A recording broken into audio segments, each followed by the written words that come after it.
Have you ever caught yourself saying, "I'll put it away later"? That empty cup on the table, the clothes you took off and left on the chair, the accumulated mail by the entrance. They seem like small, even harmless things. But what if I told you that this simple habit of postponing organization is actually setting a real trap in your life with consequences that go far beyond visible clutter? Get ready to discover how something so trivial can impact your well-being, your relationships, and even your peace of mind. In this video, we're going to deep dive into the 7 most detrimental consequences of the "I'll put it away later" habit. You'll understand how these small daily procrastinations turn into big problems, creating a vicious cycle of disorder and stress. Stay with us until the end, as the revelations may completely change the way you view organization, and, who knows, free you once and for all from this invisible trap that steals your tranquility and productivity. Chapter 1. Small messes turn into large mountains of disorder. That single pair of socks left on the floor next to the bed, at first glance, seems utterly insignificant. Who cares about such a small item in a space as large as a room? The procrastinating mind quickly justifies that it's simple, easy to pick up later, and not worth the immediate effort of putting it in the drawer. It's a common thought, almost automatic for many of us, and one that repeats itself in countless everyday situations. However, the problem doesn't lie in the sock itself, but rather in the permission we give ourselves to neglect organization. That single sock turns into 2, then a shirt tossed over a chair, then a pile of books forgotten on the coffee table. It's a silent domino effect, where each small item left out of place becomes a catalyst for more disorder, an open invitation for clutter to settle in and grow exponentially. What starts as slight disorganization, almost imperceptible, quickly escalates. Islands of clutter begin to emerge, one on the kitchen counter, another on the office desk, and soon the once tidy closet transforms into a minefield of wrinkled clothes. It's an insidious process where the gradual accumulation of small, disorganized items culminates in the creation of a daunting mess that seems larger than it actually is. The worst part is that as these small messes expand, the task of organizing them becomes increasingly intimidating. What was a minute to put away a sock now requires hours to tidy an entire drawer or an overflowing closet. The scale of the problem increases with each neglected item, turning what was once a simple action into a discouraging project, often indefinitely postponed due to its apparent magnitude. This escalation of disorder creates a vicious cycle where initial clutter generates more clutter, and the difficulty of organizing existing clutter leads to greater procrastination. It's like a snowball rolling downhill, gaining volume and speed every moment. The result is that the environment that should be a haven of peace transforms into a constant visual reminder of unfulfilled tasks, directly impacting our well-being and sense of control over our own space. Chapter 2. Increases visual stress and the feeling of a chaotic home. A disorganized environment is much more than just an aesthetic issue. It's a constant bombardment of visual stimuli for our brain. Every object out of place, every pile of papers or scattered clothes requires a microsecond of mental processing, although individually insignificant. The sum of these small cognitive efforts accumulates, transforming what should be a relaxing space into a continuous source of sensory overload.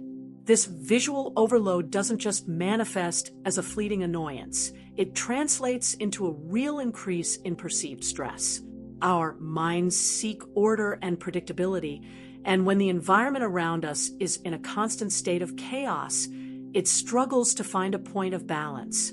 Clutter becomes a physical reminder of unfinished tasks, a tangible representation of internal disorganization, generating anxiety and a persistent feeling of discomfort. The feeling of having a chaotic home is an invisible weight we carry. It's the opposite of a sanctuary. It becomes a daily battleground where every corner seems to cry out for attention and organization. This perception of chaos infiltrates our minds, impacting our mood, our patience, and even our energy.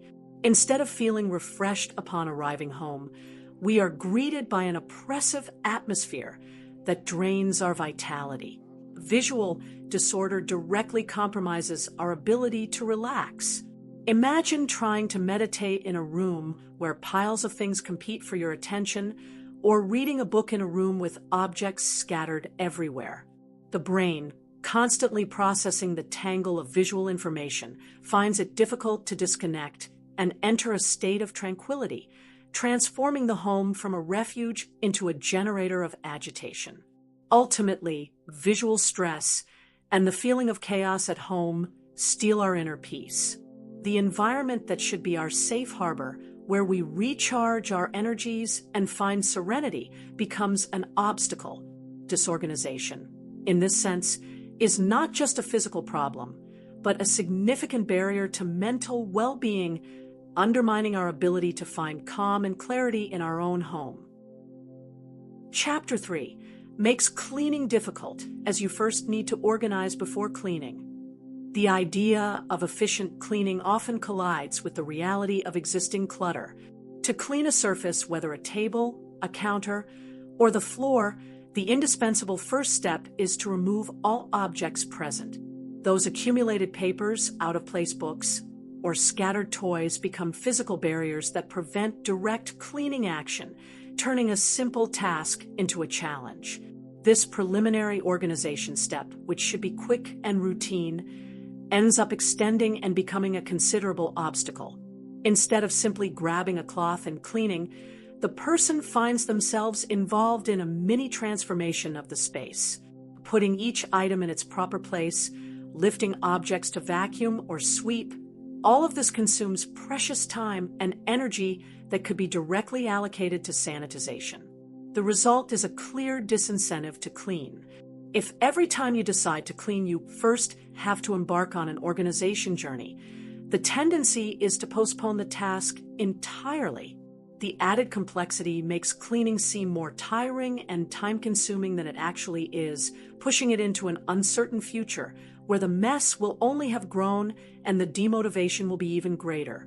Furthermore, this difficulty impacts the quality of the cleaning.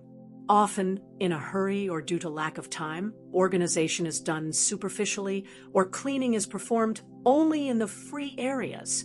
This means that dirt and dust continue to accumulate under disorganized objects, perpetuating an environment that, even after an effort, is not genuinely clean or sanitized.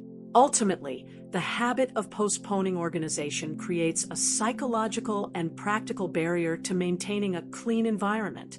Cleaning, which should be an easy and rewarding routine, transforms into a double burden, requiring prior organization that consumes time and energy.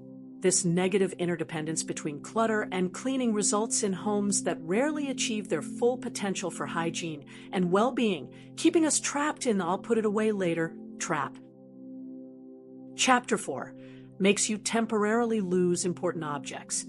The situation is classic and universal. You're about to leave the house with time ticking and suddenly realize your keys aren't in their usual spot. That moment of panic that sets in, the frantic search through the house, rummaging through drawers and cushions. All of this is a direct consequence of the habit of not putting things away immediately after use. The mind assumes you'll easily find them, but the reality of disorganization imposes itself.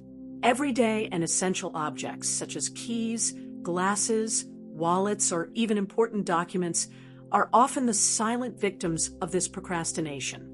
They are left in temporary locations that quickly turn into lost places amidst the growing pile of clutter.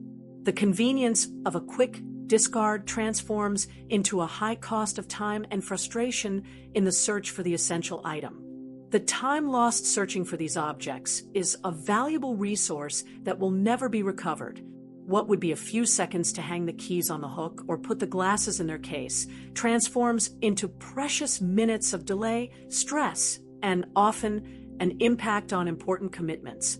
This loss of time is one of the most tangible and annoying consequences of the "I'll put it away later" habit affecting punctuality and daily routine. In addition to lost time, the incessant search for lost objects generates a significant increase in stress and anxiety levels. The feeling of helplessness and the frustration of not finding something you urgently need contribute to an agitated mental state. This small episode of disorganization becomes a trigger for unnecessary stress at the beginning or during the day. In more extreme cases, the temporary loss of objects can have financial consequences, such as missing a flight because of an unfound passport, or even leading to the purchase of duplicate items. Disorganization not only delays your life, but can also generate unexpected and unnecessary expenses. The habit of "I'll put it away later" is therefore a trap that steals time, peace, and sometimes money. Chapter 5 creates a vicious cycle of disorganization difficult to break. The "I'll put it away later" isn't just an isolated act. It's the beginning of a vicious cycle that feeds itself. Each small procrastination in organizing an item reinforces the idea that postponing is acceptable and that the consequences are not immediate or severe. This permissiveness creates a kind of comfort zone in disorder where the action of putting things away becomes less urgent and leaving them for later becomes the default.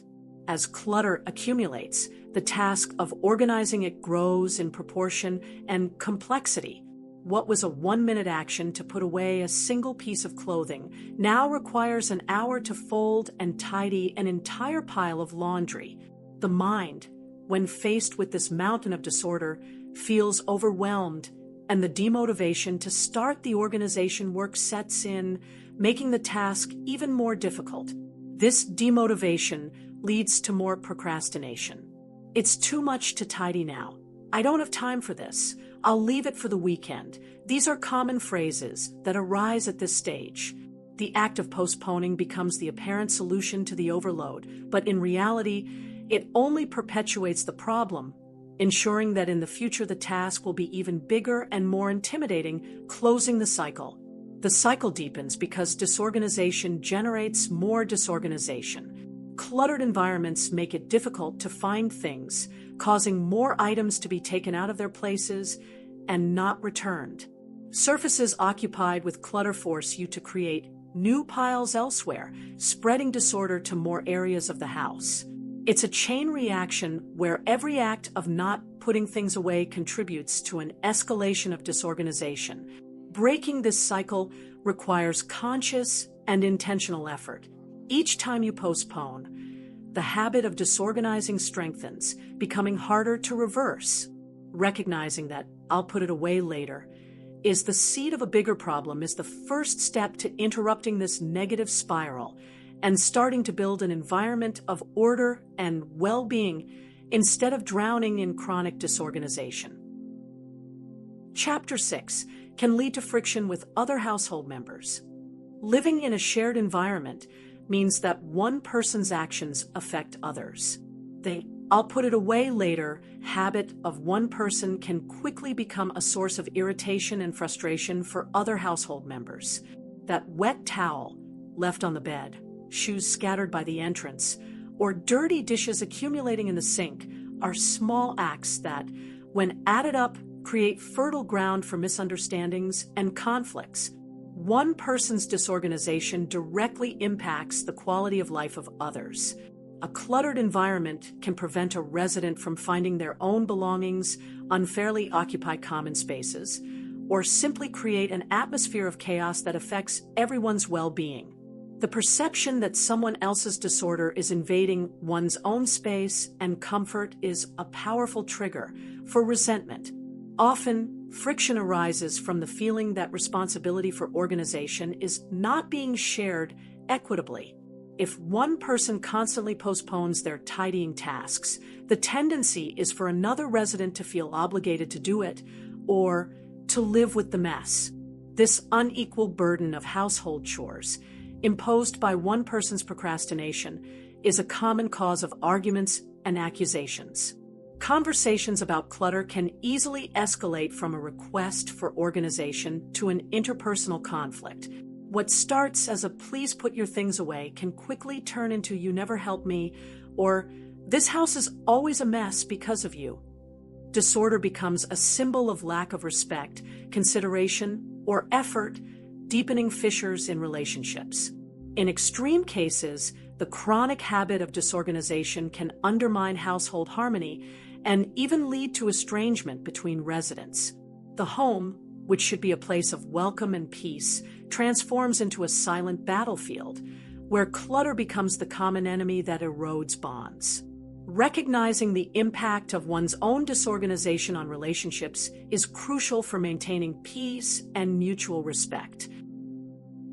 Chapter 7. Decreases the sense of well-being and relaxation at home. The home is, by definition, our refuge, the place where we should feel most safe, comfortable, and, above all, relaxed. However, when disorganization sets in, this sense of well-being is drastically compromised.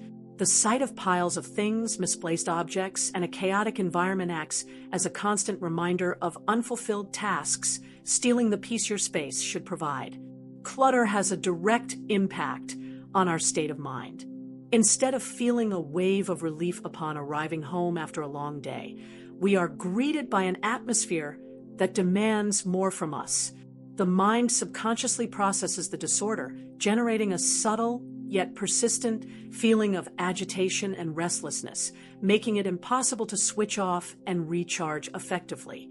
The ability to relax is intrinsically linked to the clarity and organization of the environment.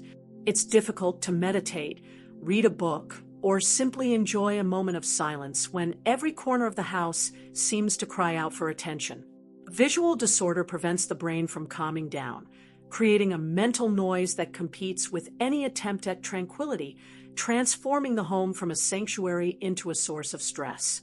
This decrease in well-being is reflected in various aspects of life. The lack of a relaxing environment at home can affect sleep quality, the willingness to engage in enjoyable activities, and even productivity in other areas. The home, instead of being a base for renewal, becomes an invisible obstacle to our emotional and physical balance, undermining our daily vitality. Ultimately, the habit of "I'll put it away later" steals one of the most precious assets we can have, the feeling of peace and relaxation in our own home. By neglecting immediate organization, we are, without realizing it, building an invisible prison of disorder that prevents the free circulation of positive energy and keeps our space from truly serving its purpose of nourishing the soul and body. Conclusion: we've seen how the simple habit of postponing organization, the famous "I'll put it away later," is a sneaky trap that has the power to deeply impact various areas of our lives. From small messes that turn into mountains of disorder and increase our visual stress, to difficulty cleaning and losing important objects, all the way to creating a vicious cycle and causing friction with those we share our home with. The consequences are real and tangible. It's time to break this cycle. Start small, putting away one item at a time. Immediately, with each organizing action, you'll not only be tidying a space, but also cultivating a sense of control, well-being, and peace. If this video made you reflect and feel the desire to change your habits, like and subscribe to the channel for more tips on organization and well-being. Together, we can transform your home into a true haven of tranquility.